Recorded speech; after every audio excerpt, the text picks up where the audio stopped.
Ceci est le roi de la construction. Autrui construit avec des outils, mais directement, il ouvre la route.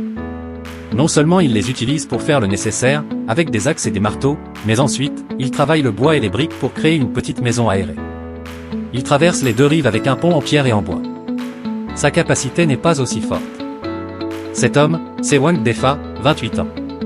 Seulement parce que sa femme est géante, il est venu vivre ici. Et après avoir nagé devant, il a trouvé une petite grotte naturelle. Elle pouvait être utilisée pour s'installer, mais l'espace était trop petit pour accommoder Defa, qui mesure presque 2 mètres. Il a cherché une pierre, l'a ouverte et a attendu que le rocher dégage une odeur désagréable, puis il a dû utiliser un outil plus mûr. Il est vite allé dans la forêt et a récolté quelques pins sauvages. Parce que ces pins sont très mous, ils sont très convenables pour la confection. La méthode est aussi très simple, tant que vous travaillez dur, même si vous changez le symbole, vous pouvez obtenir un très bon résultat. Et étant donné que le sol est mauvais pour marcher, il a combiné ses pieds taille 42 et fabriqué 2 chaussures liées ensemble. Elles sont devenues une paire de chaussures très résistantes. Tant qu'elles sont à ses pieds, Defa se sent beaucoup mieux. Alors, il a pu fabriquer des outils en fer. Mais avant cela, il devait créer une figure physique. Il a scié un morceau de bois d'ardillon, l'a coupé en deux et a partagé les branches en deux. Il a mis la feuille de bois d'ardillon dans une corde pour la fixer. Ainsi, il est devenu un homme à tout faire. Defa a dessiné un cercle et s'est rapproché de l'ouest pour creuser du coton. Ce matériau, vivant au bord de l'eau, pouvait être accumulé sur la terre. Après avoir formé un contour circulaire, Defa a trouvé une pierre et creusé un sillon. De cette manière, il a créé une base qui lui permettait de tourner. Defa a ensuite appliqué une couche de branches, retourné au début et utilisé de l'argile pour fabriquer un simple moulin à vent. Le devant devait aussi être empilé car c'était nécessaire. Et lorsqu'il a atteint la moitié de la hauteur, Defa a récolté de l'argile délicate et l'a utilisée pour fabriquer un panneau de ventilation. Il l'a placé au milieu, puis a continué à empiler de l'argile. Vous pouvez obtenir un feu très rond. Si vous dites que cette forme ressemble à des toilettes, je pense que vous avez raison. Pendant que l'argile séchait, il a ramassé d'autres pierres et les a cassées mutuellement pour creuser un trou dedans. Il a ensuite attaché la pierre à une branche avec une corde pour la fixer. Avec ses 2 mains, il pouvait faire tourner les branches très vite. Je crois que ces mathématiques, et tout ce savoir-faire, montrent qu'il confectionnait un diamant fait main. Il a utilisé la force du vent pour le polir comme un diamant. Ensuite, il a aligné un rondin de bois, a fait un petit trou, et l'a fixé. Maintenant, c'est beaucoup plus facile.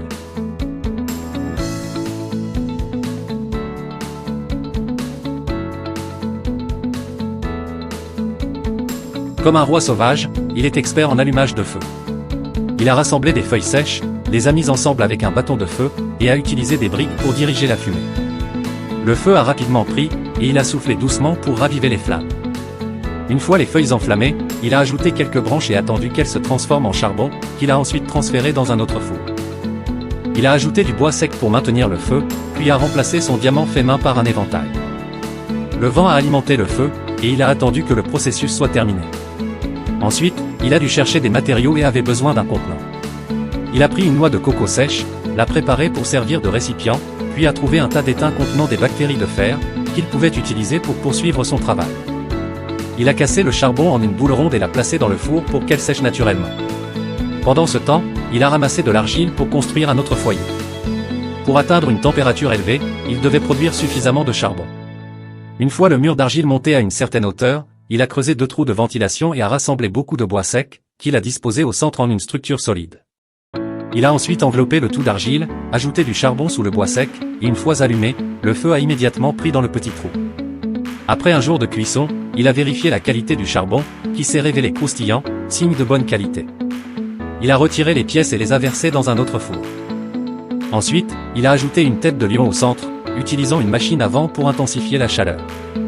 Il a ajouté constamment du charbon pour maintenir la température interne à 1200 degrés pendant 3 heures. Enfin, il a retiré la tête de lion déformée et l'a plongée dans de l'eau froide. En l'ouvrant, Defa a découvert une perle précieuse.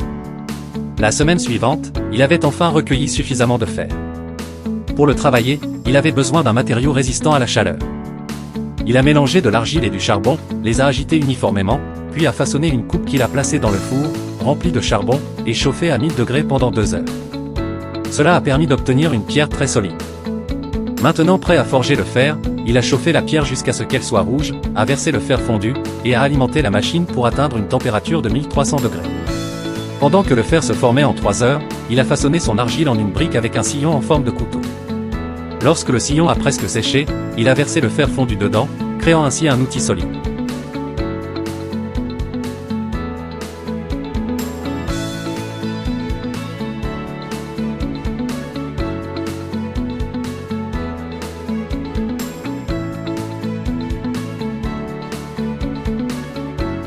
Après que le fer s'est solidifié, il l'a refroidi avec de l'eau froide, obtenant ainsi un petit couteau à lame fine. Ensuite, il a aiguisé la lame sur une pierre, la rendant tranchante. Avec ce couteau, il pouvait facilement abattre un jeune arbre, couper la partie supérieure, la fixer au couteau, puis l'attacher avec une corde, rendant l'outil très pratique à utiliser. Cependant, cela ne suffisait pas. Il a rapidement créé une chaîne en utilisant une méthode bien connue, fabriquer une forme, y verser du fer fondu, puis laisser refroidir. Une fois la chaîne refroidie, il a affûté la scie sur une pierre et équipé le marteau d'un manche en bois. Avec ces outils, même les pierres dures pouvaient être travaillées facilement. Mais comme il était déjà midi, il a dû commencer à préparer son déjeuner. Je l'ai vu chercher un tronc ou utiliser le goussambu 4 à 5 pour s'y atteler.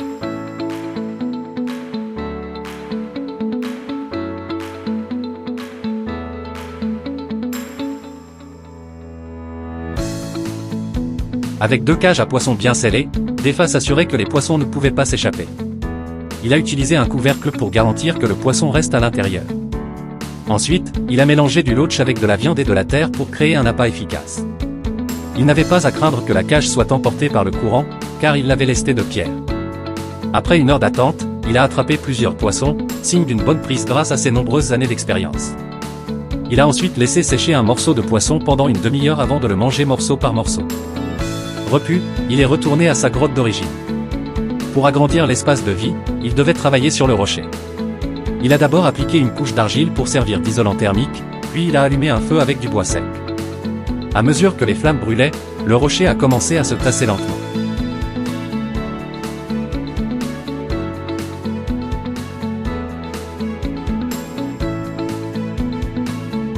Après que la pierre est refroidie, il a pu utiliser du fer pour la casser facilement. Le rocher, autrefois dur, est maintenant aussi fragile qu'un biscuit. Savez-vous pourquoi? Ainsi, il fut occupé pendant 2 heures et créa un espace très spacieux, qui était juste parfait. Ensuite, il transporta un tas d'argile et de l'eau du fleuve pour la chauffer. Il a pu obtenir beaucoup de ciment et de sable, qu'il étala uniformément sur le sol pour que les fondations soient bien nivelées. Puis, il se dirigea vers le petit théâtre pour récupérer beaucoup de pierres plates et les arrangea de manière libre et harmonieuse. Cette texture semble de haute qualité. Après qu'il l'ait testé, il a trouvé que le refroidissement était parfait. Pour recueillir le bois source, il a commencé à fondre le fer avec de l'eau. Il a fabriqué une hache qu'il a ensuite affûtée et équipée d'un manche. Il est ensuite allé dans la forêt et a choisi des jeunes arbres à abattre. Il a coupé les troncs en morceaux appropriés, les a transportés à la base, puis a utilisé la hache pour enlever l'écorce. Il a coupé les morceaux en forme carrée et les a mesurés pour les adapter à la longueur nécessaire. De cette manière, il pouvait construire une maison en bois. Comme Ruben, il a opté pour une structure en bambou. Il a commencé par scier et marteler les morceaux de bambou pour créer la structure. Il a laissé les éléments se relier, a percé des trous, et a utilisé de la colle pour bois pour assembler le tout. Il voulait que tout soit solidement réuni. Avant le montage formel, Defa devait d'abord transférer le bois source et le réassembler. Cela formait la base. Pour les murs, Defa a commencé par construire des briques. Il a préparé le bois en enlevant l'écorce avec une hache et a façonné des morceaux plats en forme carrée, ce qui est pratique pour la construction. Ensuite, il a fait 2 petits trous dans chaque pièce de bois. Après avoir collecté suffisamment de briques de bois, Defa les a amenées à la base. Il a disposé les briques de bois sur la base, les a marquées, puis a utilisé une scie pour faire un sillon afin d'aligner correctement les briques. Bien que ce processus semble compliqué, il est en réalité assez simple, car il faut que chaque pièce de bois soit précisément taillée. Si le bois est trop épais d'1 millimètre, il est difficile de le rendre bien ajusté. Pour augmenter la stabilité, les briques de bois doivent être placées et ajustées correctement pour qu'elles puissent durer un siècle sans se séparer. Defa a ensuite mouillé le bois et a préparé un abri avant d'allumer un feu. Cette méthode facilite le travail extérieur. Il a laissé une porte, et en sciant à la hauteur appropriée, il a fabriqué une brique en bois. Il a mesuré soigneusement, puis a façonné un rondin de bois pour les murs afin d'atteindre un toit solide. Il a également fabriqué un petit rondin de bois comme outil de pied. En assemblant le tout, il est devenu un panneau de porte solide. Finalement, il a fixé un rondin de bois sur le bord pour former une forme ronde, et a placé le panneau de porte sur le cadre de la porte. Après avoir installé la porte, il a pensé à la protection de la vie privée. Pour le toit, il a fixé quelques poutres, en bordant la partie supérieure avec des os de dragon, et a utilisé une corde pour tout maintenir en place. Il est ensuite allé chercher un modèle dans un petit département, a collecté des pierres plates comme guide, et a tracé un contour carré avec un bâton en bois servant d'équerre. Il a ensuite découpé l'excès de matériaux avec un petit couteau. Les pierres sont devenues des carreaux carrés. Chaque carreau a été percé et une corde a été passée à travers pour les fixer au toit, ce qui permet de bloquer la pluie. Il a effectué des coupes précises pour garantir un ajustement parfait des carreaux. Affamé après le travail, il a préparé un repas avec de la poitrine de bébé qu'il avait précédemment recueillie. Riche en protéines, cette poitrine lui a permis de reconstituer rapidement son énergie. Le matin, il est sorti pour constater que le toit était bien installé et convenait parfaitement à son style modeste. Il est allé chercher un autre lot de bois, a enlevé l'écorce, puis a préparé des brochettes en bois pour relier les éléments et les a fixés avec de simples clous en bois. Il a durci les clous en les plongeant dans le fleuve. Un clou a été placé sur la porte, un autre de l'autre côté de la banque, et le troisième a été coincé dans le premier. Cette configuration a formé une structure triangulaire stable. Bien que les clous n'étaient pas entièrement fiables, la structure triangulaire s'est révélée très stable. Enfin, il a fixé quelques poutres supplémentaires au toit, en ajoutant 2 longues poutres en bois pour le soutenir. Construction d'un pont. Pour commencer, Defa a dû ajouter 2 branches en dehors pour assurer la sécurité de la construction du pont. Il a alors fondé quelques petits supports en bois sur les os de dragon pour obtenir une surface de pont uniforme. Pour des raisons de sécurité, Defa a également ajouté 2 clôtures de plus des 2 côtés du pont. Une fois cela fait, il a constaté que tout était beaucoup plus facile à gérer. Étant donné qu'il n'y avait pas de nourriture décente disponible, il a utilisé de l'argile pour fabriquer une assiette ronde et la placer dans le four pour la chauffer. La qualité semblait très bonne. Il a ensuite mis la nourriture dans l'assiette ronde et l'a arrangée, puis a envoyé l'assiette au four pour la cuire pendant 1 heure.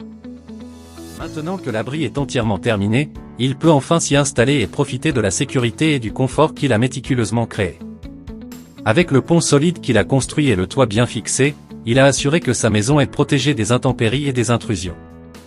Les clôtures ajoutées autour du pont garantissent la sécurité autour de la structure, et la porte robuste permet de sécuriser l'entrée.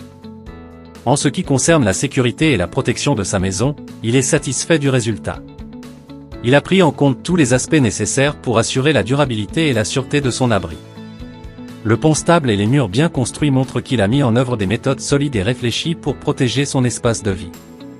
Il réfléchit maintenant à l'efficacité de ses choix et se demande si son abri est suffisamment bien gardé pour répondre à ses besoins futurs.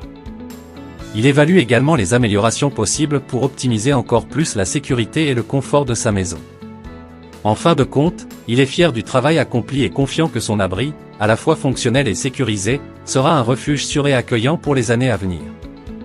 Si vous avez aimé suivre la construction de cet abri et que vous souhaitez voir plus de projets passionnants comme celui-ci, n'oubliez pas de vous abonner à notre chaîne. Cliquez sur le bouton d'abonnement et activez les notifications pour ne manquer aucune de nos prochaines vidéos. Merci de votre soutien et à bientôt pour de nouvelles aventures.